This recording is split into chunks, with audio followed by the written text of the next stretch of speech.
warahmatullahi wabarakatuh.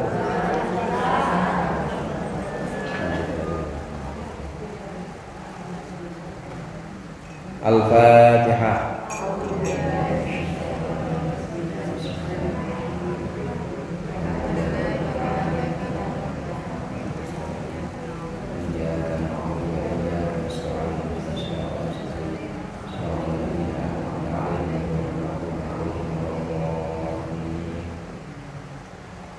Bismillahirrahmanirrahim. Alhamdulillahil mu'allimid dullami wa musahhilil khairi liman yata'allamu. Tsumma sholatu wassalamu 'alan nabi wa alihi wa sahbihi jayyudamu. Ya Rabbana kaffir 'anna dzunubana wa nad'uka Allahumma 'ilman nafi'an min yawmina ilal hisabi yaqumu. Amin amin amin wa ya fattahu. Amin amin amin wa ya alimu. Alhamdulillahilladzi ahya bi dzikrihi quluba ibadihi al-'arifin wa amatu an bawadinihim hujubal khawaif wa qamu li irsyadil ibad ila ulumiddin. Wassalatu wassalamu ala sayyidina Muhammadin wa ala alihi wa ashabihi as-sadatil akramin. Amma ba'du, fa inna asdaqal hadithi kitabullah wa khairul hadi hadi Muhammadin sallallahu alaihi wasallam wa syarrul umuri muhdatsatuha wa kullu muhdatsatin bid'ah wa kullu bid'atin dhalalah. Para ustadzah, ibu-ibu hajah, hadirat sekalian, jamaah Majlis Talim Masjid Al-Abrar yang dirahmati oleh Allah. Alhamdulillah pada sore hari ini kita berkumpul kembali melanjutkan pengajian rutin kita, mengaji kitab Irsyadul Ibad. Mudah-mudahan hadirnya kita di sini mendapat ridha Allah yang tadi sudah dibaca dan yang akan kita baca menjadi sesuatu yang bermanfaat dunia akhirat. Amin ya rabbal alamin. Lanjutkan pembahasan tentang sholat Jumat dan diawali dengan keutamaan hari Jumat sebagaimana pernah kita bahas dalam pertemuan-pertemuan sebelumnya sampai di halaman 242 nomor atau baris kedua dari atas. Sama-sama kita baca Bismillahirrahmanirrahim. Wa Muslimun wa Abu Dawud an Abi Musa al-Ash'ari annahu sami'a Rasulullah sallallahu alaihi wasallam yaqulu inna sa'atal ijabati ma baina ayyajlisa al-imamu ila an tuqda as-salatu. Wa Muslimun, dan Imam Muslim mengeluarkan satu hadis, wa Abu Dawud, demikian juga Imam Abu Dawud, hadis an Abi Musa al-Ash'ari, dari sahabat Abu Musa al-Ash'ari, annahu, bahwasannya sahabat Abu Musa al-Ash'ari sami'a Rasulullah, mendengar Rasulullah sallallahu alaihi wasallam yaqulu, bersabda. Ini sabda Rasulullah, inna sa'atal ijabati, sesungguhnya saat ijabahnya doa kita, ma baina ayyajlisa, adalah waktu antara duduknya al-imamu, imam, antara duduknya imam ila antuqdas sholatu, hingga dilaksanakannya as-sholatu, sholat Jumat. Keutamaan hari Jumat dibanding dengan hari-hari lain, bahkan dibanding dengan Idul Fitri, Idul Adha, itu lebih utama hari Jumat. Walaupun angpaunya banyakkan Idul Fitri, tetap lebih utama hari Jumat.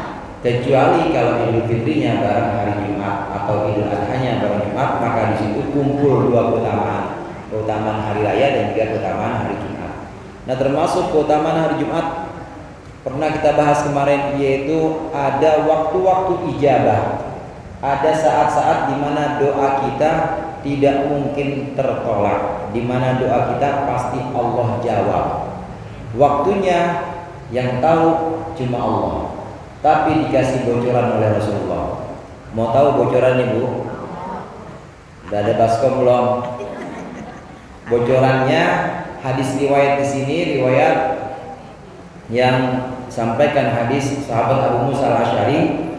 Rasulullah pernah bersabda bahwasannya saat ijabah, waktu ijabahnya doa-doa para hamba di hari Jumat itu adalah waktu mulai dari duduknya imam hingga selesainya dilaksanakan sholat Jumat. Duduknya imam di sini, duduknya imam di mimbar. Jadi begitu imam sudah mulai duduk di mimbar, biasanya seorang imam adalah khotib, biasanya begitu, dan yang disunahkan seperti itu. Sedikit saya tambahkan, pelaksanaan Jumat itu disunahkan, ya imamnya adalah khotib yang barusan khotbah. Jadi nggak dibagi-bagi, artinya nggak tugas imamnya sendiri, khotibnya sendiri nggak. Yang bagus sunnahnya imam adalah khotib yang barusan melaksanakan khotbah. Walaupun di beberapa masjid ada juga pembagian itu, ya mungkin bagi-bagi jatah kali ya, biar nggak semuanya. Ya boleh juga bagus, cuma seyogianya kalau kita mengikuti sunnah Rasul, seyogianya yang imam adalah yang barusan khotbah. Waktu ijabah dijawabnya doa-doa kita di hari Jumat, mulai dari duduknya imam hingga selesai pelaksanaan sholat Jumat. Imam ketika sampai di masjid, kemudian dia dipersilahkan untuk naik mimbar. Biasanya dia dikasih kode sama muraki. Innallaha muraki biasanya dua, Bu.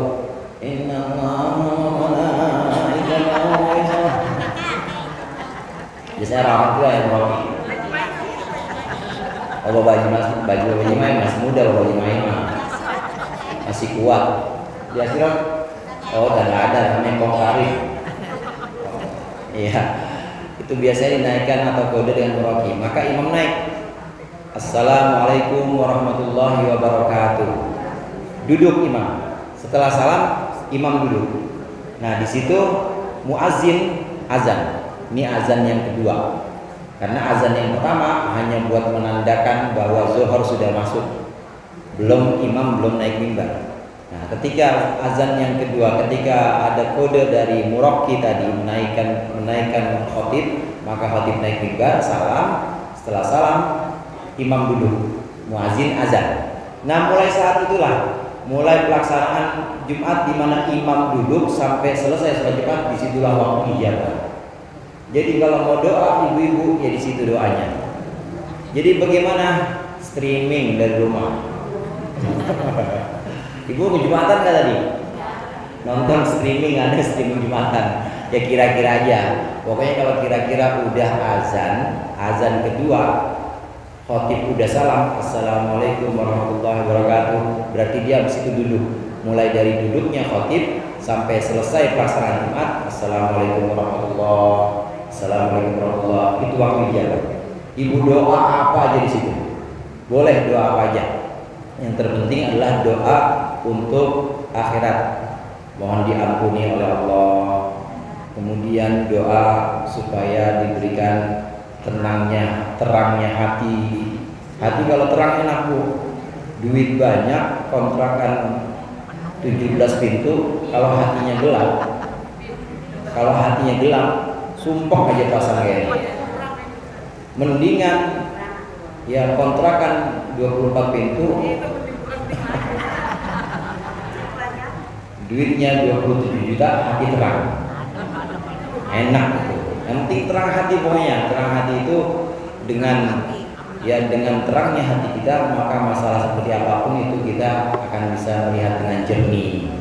Ya ada orang cembetut aja sama kita, tahu cembetut, Bu? Cemberut aja sama kita, hati kita terang. Oh iya, mungkin dia lagi kebelet beol, makanya cemberut sama kita. Ada aja cara kita buat menenangkan hati kita. Ada orang tahu-tahu marah, kan kita lagi naik mobil, kan tahu-tahu dia marah. Oh iya, mungkin dia di kantor lagi ada masalah sama bosnya, apa habis di PHK kali. Kita kalau terang hati bisa melihat masalah yang jernih. Yang penting doa itu doa akhirat, seperti doa terang hati, mohon diampuni oleh Allah, kemudian juga bahagia dunia akhirat, berkah semuanya itu doa-doa akhirat, dan juga doa buat anak-anak supaya jadi anak soleh solehah. Itu ibu minta mulai dari imam duduk sampai selesai pelaksanaan Jumat. Disitulah waktu ijabah yang dimaksud. Ini bocoran dari Rasulullah, bocoran pertama. Di riwayat-riwayat lain Rasulullah juga menyampaikan waktu yang berbeda, menyampaikan waktu diijabahnya doa ini di waktu yang berbeda. Tidak kurang dari 10. Tidak kurang dari 10 waktu. Rasulullah menyebutkan ini yang barusan tadi, mulai dari imam duduk sampai selesai pelaksanaan Jumat. Ada riwayat lain Rasulullah menyebutkan waktu ijabahnya doa di hari Jumat ketika fajar mulai terbit sampai matahari terbit. Fajar itu subuh. Jadi kalau udah mulai azan subuh sampai matahari terbit jangan tidur hari Jumat. Doa di situ. Karena itu termasuk waktu ijabah yang diberikan bocorannya oleh Rasulullah. Mulai dari terbit fajarnya hari Jumat yakni subuh sampai matahari terbit jangan tidur. Ibu kalau malam begadang tidurnya ntar. Jangan tidur habis subuh. Tidurnya kalau matahari udah naik. Kalau matahari udah naik, matahari terbit, mata kita terbenam. Boleh. Jadi jangan habis subuh pas, tunggu selesai subuh. Apalagi hari Jumat, karena selesai subuh sampai matahari terbit itu termasuk waktu ijabah. Doa apa saja itu. Doa dunia boleh nggak? Boleh. Ibu mau doa dunia boleh. Ya Allah, tolong bayarin utang saya. Doa dunia tuh. Ya Allah, minta uang yang banyak. Beli apartemen 3. Dunia boleh, nggak apa-apa. Itu doa untuk dunia. Tapi yang sebaik-baiknya doa adalah doa akhirat tadi. Walaupun banyak apartemennya, banyak duitnya, tapi kalau hatinya gelap, susah. Pasti bawaannya pengen marah. Kemana-mana sempit pasti. Orang hatinya sempit. Ini masjid yang gede dingin gini rasanya gak enak aja. Dia orang hatinya gelap. Alhamdulillah. Jadi yang paling bagus itu doa-doa akhir. Termasuk juga waktu ijabah yang disampaikan oleh Rasulullah ketika matahari sudah mulai tergelincir ukuran 1 jengkal sampai matahari 1 diro. 1 jengkal itu ya 1 jengkal, kemudian 1 diro itu 1 hasta, segini Bu. Jadi maksudnya bagaimana mulai dari waktu zuhur kira-kira 1 jengkalnya matahari tergelincir ke arah barat itu kira-kira 5 menit setelah zuhur. 5 menit setelah zuhur sampai 15 menit. Itu waktu ijabah.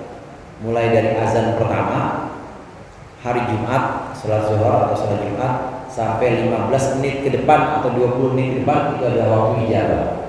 Maka ibu cari di situ. Jadi perbanyak doa di situ, perbanyak juga zikir di situ. Maka insya Allah akan Allah kabulkan doa-doa kita di waktu itu. Ada 10, enggak kurang dari 10.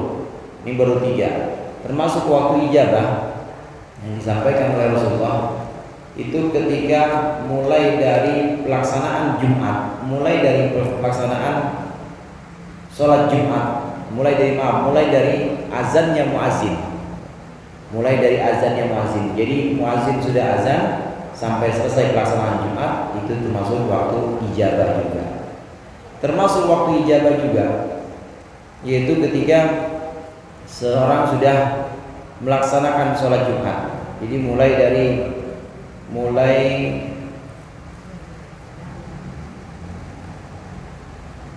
khotib atau imam di sini. Ya, ketika imam ini sudah mulai melaksanakan sholat Jumat sampai orang-orang pulang ke rumah. Kalau tadi kan sampai assalamualaikum, kalau ini sampai orang-orang bubar, sampai kembali ke rumah.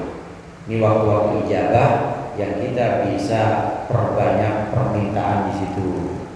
Jadi ditandain, mulai dari waktu zuhur atau mulai dari terbitnya fajar subuh sampai terbitnya matahari itu juga ditandain. Di situ ada orang mau ngomong, Bu, kopi Bu. Ya Allah, alhamdulillah. Nggak tahu Pak, saya lagi doa. ini waktu ijabah bilang gitu. Waktu ijabah jadi mulai dari subuh sampai terbitnya matahari, dan banyak lagi waktu ijabah. Nah, saking banyaknya waktu ijabah tadi saya katakan tidak kurang dari 10, jadi 12 waktu ijabah yang diriwayatkan oleh Rasulullah, maka sebaiknya kita udah siap-siap begitu masuk malam Jumat, karena di malam Jumat juga ada waktu ijabah. Sesudah masuk malam Jumat, kemarin nih Kamis, kemudian malam Jumat, maka disitu mulai kita banyak doa, mulai kita banyak zikir mengingat Allah. Jadi sepanjang Jumat, baik malamnya, malam Jumat atau sekarang ini hari Jumat dan sorenya terakhir bentar ini, maka perbanyak doa-doa. Saya mah nggak doa Ustaz, tapi baca selawat yang banyak dan baca surat Kahfi nggak apa-apa, bagus. Dalam sebuah hadis qudsi Rasulullah mengatakan bahwasanya Allah berfirman, barang siapa yang sibuk mengingatku dan dia lupa menyebutkan permintaannya, maka akan aku berikan lebih banyak dibandingkan orang-orang yang minta. Orang yang sibuk sallallahu alaihi wasallam sampai nggak sempat minta, maka akan Allah berikan lebih banyak dibanding orang-orang yang minta. Orang minta semuanya diminta, ya, buat dunia, buat akhirat, minta buat ekonomi, buat kesehatan, itu semuanya akan Allah berikan, bahkan Allah tambahin. Orang yang sibuk mengingatku kata Allah, sehingga dia tidak sempat meminta permintaannya, maka akan aku berikan lebih banyak dibanding orang yang minta. Ini keutamaannya zikir, keutamaannya mengingat Allah, termasuk zikir itu baca Quran. Saya mau udah gak minta Ustaz, yang penting saya baca Quran aja, bagus, cakep. Nanti Allah akan kasih lebih banyak dibandingkan orang-orang yang minta. Ini keutamaan zikir. Bisa ibu surat Al-Kahfi, bisa juga tadarus atau wiridan hariannya, karena memang udah satu hari satu lembar, terus lanjutin aja, baca lagi, baca terus. Nah, ini termasuk zikir. Orang yang mengingat Allah, nanti akan Allah berikan lebih banyak dibanding orang-orang yang minta. Wa Ahmad wa Tirmidzi wa Ibnu Umar, dan Imam Ahmad serta Imam Tirmidzi mengeluarkan sebuah hadis dari Ibnu Umar. Berkata Ibnu Umar, "Ma min muslimin yamutu yaumal jum'ati." Tidaklah ada satu orang Islam yang meninggal di hari Jumat, au lailatal jum'ati, atau di malam Jumat. Tidak ada satu orang Islam pun illa waqahu Allah taala fitnatal qabri, kecuali Allah jaga dia, pasti Allah jaga fitnatal qabri, dari fitnah kubur, dari ujian atau cobaan di alam kubur. Ini keutamaan malam Jumat dan hari Jumat. Orang Islam, syaratnya harus orang Islam. Orang Islam yang meninggal malam Jumat atau hari Jumat tadi atau tadi malam, maka akan Allah jaga dari fitnah kubur. Fitnah kubur yang dimaksud di sini adalah siksa kubur. Bahkan satu riwayat Rasulullah menyebutkan, orang yang meninggal di hari Jumat, maka nanti Allah akan bangkitkan dengan ciri-ciri orang yang mati syahid. Kenapa di mati syahid demikian disebutkan mati syahid? Mati syahid itu orang yang meninggal di medan peperangan. Jadi dia meninggalnya melawan orang kafir, bukan orang Islam. Kalau perang sesama orang Islam, meninggalnya bukan syahid, tapi sangit. Dia orang saudara. Nah, kalau sangit kan ada apok. Ini sama saudara nggak boleh perang. Ya kalaupun berperang memang harus berperang, maka nanti tidak boleh didasari oleh kebencian, permusuhan, nggak boleh. Tapi kita pengen ingatin saudara kita. Tapi kalau bisa sama saudara jangan sampai perang. Percuma, matinya juga bukan mati syahid. Mati syahid itu harus perang melawan orang kafir, orang yang ingkar kepada Allah, ingkar kepada Nabi Muhammad SAW. Itu orang kafir. Ya kayak orang Amerika misalnya. Ya, atau orang Israel itu ingkar kepada Nabi Muhammad, ingkar kepada Allah, maka itu orang kafir. Perang melawan orang kafir ini namanya mati syahid. Kalau matinya mati, kalau dia mati di medan peperangan, mati syahid. Yang tidak ditanya di kubur itu hanya para nabi dan orang-orang yang mati syahid. Jadi orang yang meninggal malam Jumat gimana? Orang yang meninggal hari Jumat gimana? Ditanya apa enggak? Sesuai dengan hadis ini, bahwa setiap orang Islam yang meninggal semuanya ditanya kecuali orang yang mati syahid. Maka orang yang meninggal malam Jumat dan hari Jumat tetap ditanya, man rabbuka, tetap ditanya. Tetapi Allah lindungi. Maksudnya Allah melindungi, Allah pasti bisa jamin orang itu bisa jawab. Pasti Allah jamin bisa jawab. Man rabbuka, Allahu rabbi. Wa man nabiyyuka, Muhammadun nabi. Muhammad adalah nabiku, dan seterusnya pertanyaan-pertanyaan. Semua pertanyaan itu, semua orang akan terkena pertanyaan kubur ini kecuali para nabi. Karena nabi dan orang-orang syahid. Nabi nggak mungkin ditanya.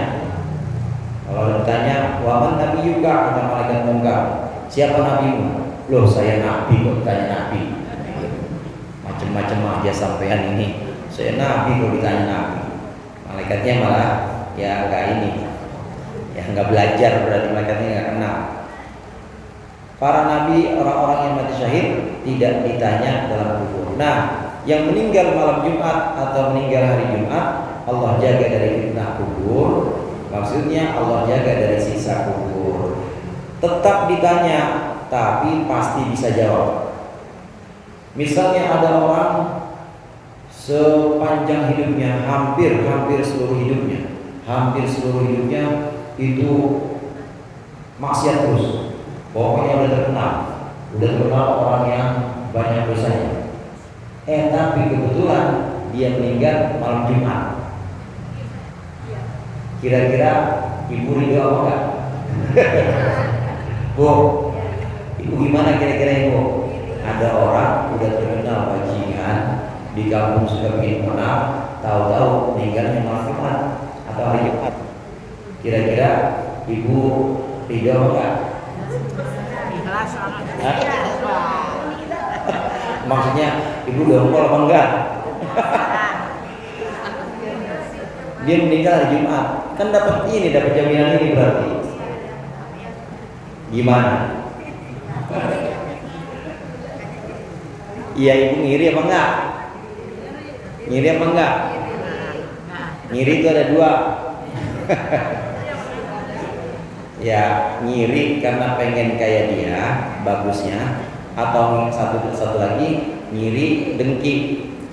Orang begitu sih meninggal hari Jumat. Ini ibu yang mana nih? Yang pertama, meskipun dia sepanjang hidupnya terkenal dengan orang yang melakukan maksiat, terkenal banget pokoknya, tetapi Allah wasi', Allah punya sifat maha luas. Mungkin saja di akhir hayatnya, menjelang dia meninggal, 3 menit atau 5 menit sebelum dia meninggal, dia benar-benar taubat. Ya Allah, saya benar-benar taubat semua kesalahan-kesalahan saya sadar betul saya melakukan itu karena saya nggak tahu ya Allah. Saya melakukan itu karena saya belum bisa melawan hawa nafsu. Benar-benar dia benar-benar taubat. Maka Allah punya sifat wasi'ul maghfirah. Allah punya sifat luas pengampunannya. Ampunan Allah luas. Kalau ukuran manusia sepanjang hidup udah melakukan kesalahan sama kita, misalnya udah sama kita jahat banget, ibu mau maafinnya gampang atau susah? Susah ukuran manusia. Tapi kita tidak bisa mengukur ampunan Allah dengan ukuran kita, nggak bisa. Allah punya sifat wasi', Allah punya sifat maha luas, termasuk ampunannya Allah. Ampunan Allah itu maha luas. Boleh jadi orang ini menjelang akhir hayat sebelum dia ajal itu dia sempat taubat sehingga dia meninggalnya di malam Jumat atau hari Jumat. Atau boleh jadi dulu ada kebaikan yang pernah dia lakukan sehingga kebaikan itu membawa berkah, barokahnya kebaikan itu dia meninggal ketepatan malam Jumat atau hari Jumat. Karena kebaikan yang Allah terima, yang nilainya tinggi dan besar di sisi Allah, itu belum tentu kebaikan-kebaikan yang sifatnya besar. Sholat wajib ditambah sholat sunnah, ditambah puasa wajib, puasa sunnah, bangun malam juga, itu yang gede-gede.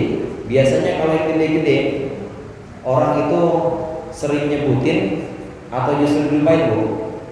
Bu, Ibu kalau udah melakukan hal-hal atau ibadah-ibadah yang besar-besar, udah haji, umroh 7 kali, haji sekali, sedekah tiap Jumat ya sekitar 500.000 tiap Jumat misalnya. Terus kalau ada santunan yang paling gede buat anak yatim apalagi 7 juta misalnya. Itu kalau yang gede-gede itu pantasnya ibu sebut apa ibu lupain? Sebut, maksudnya ibu itu di sisi Allah, ya Allah ini sudah saya lakukan perintah. Ibu sebut-sebut apa ibu lupain? Yang benar. Oh, dilupain enggak? Maksudnya kalau mau main itu kan ibu sering ibu sebut enggak sama Allah? Benar. Kalau yang gede-gede itu rentan disebutkan. Pasti dia menganggap alhamdulillah saya 7 juta kalau santunan. Alhamdulillah umroh udah 7 kali, haji meskipun baru sekali. Alhamdulillah tiap Jumat 500.000. Pasti ada sebutan itu. Jadi diingat-ingat apa Bu? Ingat nggak Bu? Ingat. Kebaikan-kebaikan besar itu biasanya sering diingat. Tapi bukan itu. Kebaikan-kebaikan yang nilainya tinggi di sisi Allah justru yang kecil dan kita lupa. Kita lupa pernah melakukan itu. Imam Ghazali pernah setelah wafat, ini murid-muridnya ada yang ngimpi dan bertemu dengan Imam Ghazali. Ditanya, apa yang Allah perlakukan terhadap engkau wahai guru? Allah menempatkan aku di tempat yang paling mulia. Sebab apa? Begini ceritanya. Aku sebutkan pada Allah, ya Ghazali, Muhammad bin Muhammad al-Ghazali, tahukah engkau kenapa aku tempatkan di tempat yang paling mulia di sini? Dalam mimpinya. Kemudian aku menjawab, kata Imam Ghazali, aku sebutkan, ya Allah karena ibadahku, bukan.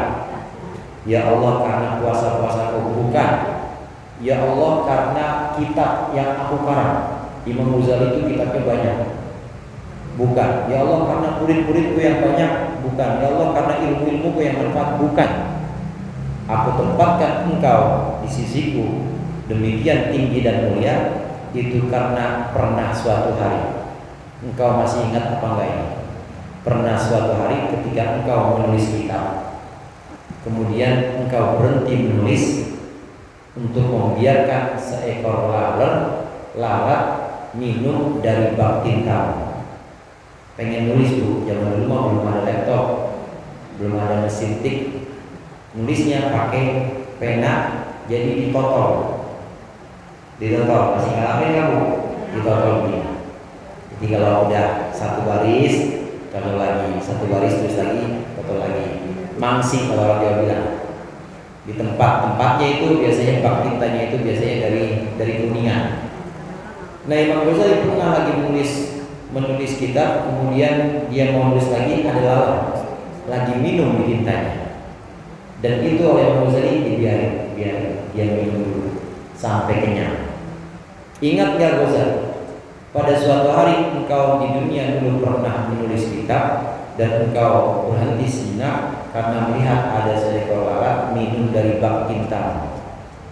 Apakah engkau ingat itu? Enggak ya Allah. Karena kebaikanmu terhadap lalat itu yang sangat kecil, itulah aku mengangkat derajat. Dan engkau melupakan kebaikan itu. Kebaikan yang justru besar di sisi Allah, tinggi nilainya di sisi Allah adalah kebaikan yang kita gak ingat-ingat. Makanya tadi saya nanya sama ibu, kalau santunan 7 juta diingat-ingat gak? Bu, kalau umroh udah 7 kali diingat-ingat gak? Kebaikan yang sesungguhnya tinggi di sisi Allah adalah kebaikan yang kita gak ingat lagi, bahkan kita lupa. Sebagaimana itu tadi, Imam Ghazali sudah lupa pernah berbuat baik kepada seekor lalat. Itulah yang membuat derajatnya tinggi di sisi Allah, bukan karena karangannya, bukan karena muridnya banyak. Kebaikan-kebaikan yang kecil seperti ini yang nilainya sangat tinggi di sisi Allah. Nah, kaitannya dengan ini, di hari Jumat ada orang meninggal padahal ketahuan dia itu memang ahli maksiat, hampir seluruh hidupnya itu jadi orang yang nakal. Boleh jadi dia meninggal malam Jumat karena ada satu kebaikan yang dia nggak pernah sebut-sebut, dia nggak pernah ingat-ingat. Barokahnya kebaikan itu kemudian Allah pilihkan dia meninggal di malam Jumat atau di hari Jumat. Itu jadi kita nggak bisa milih. Yang penting kita mengupayakan di sini dalam arti kebaikan-kebaikan yang bisa membuat kita berkah, sehingga nanti di ujung hayat kita, khotimah istilahnya, di khotimah kita mendapat husnul khotimah. Kalau bisa ya hari Jumat atau malam Jumat. Mau malam besok atau hari Jumat kalau bisa. Tapi kalau enggak, ya memang Allah berikan husnul khotimah. Mudah-mudahan manfaat. Lebih kurang yang mohon maaf. Wallahu a'lam bishawab. Assalamualaikum warahmatullahi wabarakatuh.